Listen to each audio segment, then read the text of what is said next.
আসসালামু আলাইকুম। আজ আমরা রান্না করব ঘরে থাকা উপকরণে আলু দিয়ে গরুর মাংস।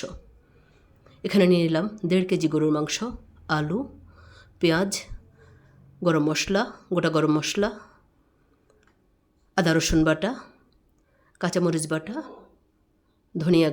ধনিয়া গুঁড়া, জিরা গুঁড়া, হলুদের গুঁড়া, মরিচের গুঁড়া, গরম মশলা গুঁড়া। এবার আমরা পাতিলে তেল দিয়ে দিব। প্রথমে দিয়ে দিলাম সরিষার তেল, তারপর সয়াবিন তেল,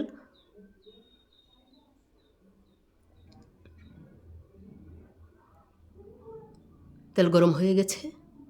এবার আমরা দিয়ে দিব পেঁয়াজ, গোটা গরম মশলা, এবার দিয়ে দিব পরিমাণ মতো লবণ।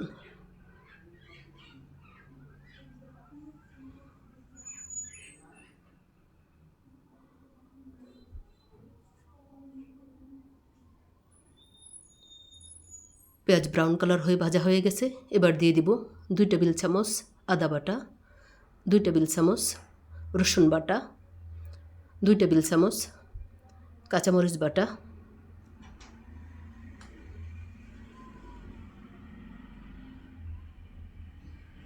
1.5 চা চামচ হলুদের গুঁড়া, 1.5 চা চামচ মরিচের গুঁড়া, 1/2 চা চামচ গরম মশলার গুঁড়া, 1.5 চা চামচ ধনিয়া গুঁড়া, 1.5 চা চামচ জিরা গুঁড়া। এবার একটু পানি দিয়ে মশলা ভালোভাবে কষিয়ে নেব। মশলার উপর তেল উঠে গেছে। এবার আমরা দিয়ে দিব গরুর মাংস।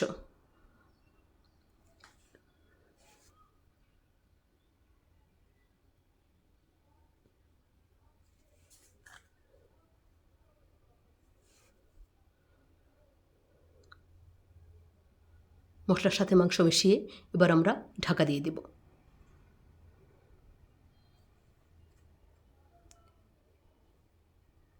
এবার ঢাকা খুলে দেখব মাংস থেকে কিছুটা পানি বের হয়ে গেছে। এবার আমরা 10 মিনিট কষিয়ে নেব।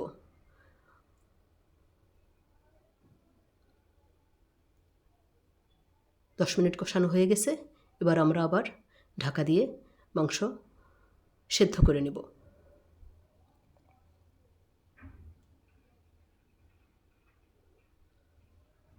মাংসের পানি শুকিয়ে গেছে। এবার আমরা কিছুটা গরম পানি দিয়ে দেব।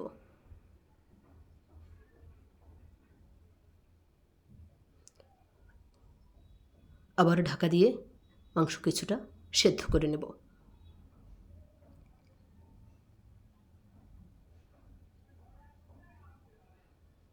দেখুন মাংস প্রায় 70% সেদ্ধ হয়ে গেছে। এবার আমরা আলু ভেজে নেব।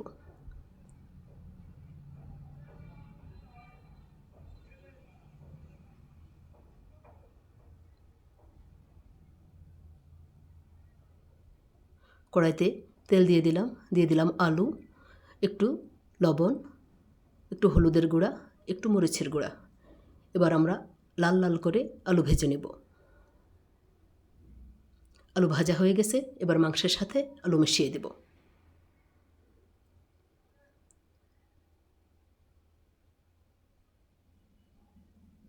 আবার কিছুটা গরম পানি দিয়ে মাংস এবং আলু ভালোভাবে সেদ্ধ করে নেব।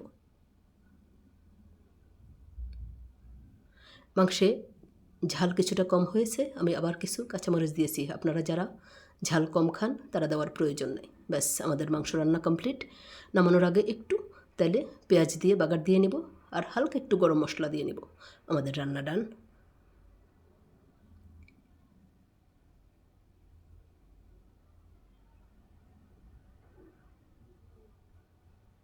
দেখুন মাংস কতটা সফট হয়েছে।